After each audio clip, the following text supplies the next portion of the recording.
In today's video, I'm going to show you two simple tricks that you can use to make your YouTube shorts go viral. Therefore, without wasting any of your time, let's jump to the video.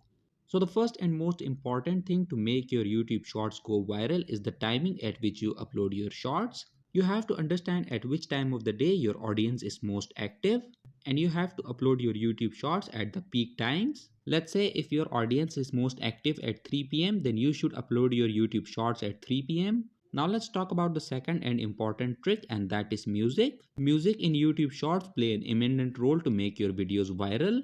So all you have to do is to upload your YouTube shorts with the most trending music. So in order to search for trending music, you need to open YouTube, click on this upload option and click on create a short. Click on this add sound option, and here you will see the most trending sounds at the moment. So you have to use from these musics to make your shorts go viral. So these were the two simple tricks that you can use to make your YouTube shorts go viral.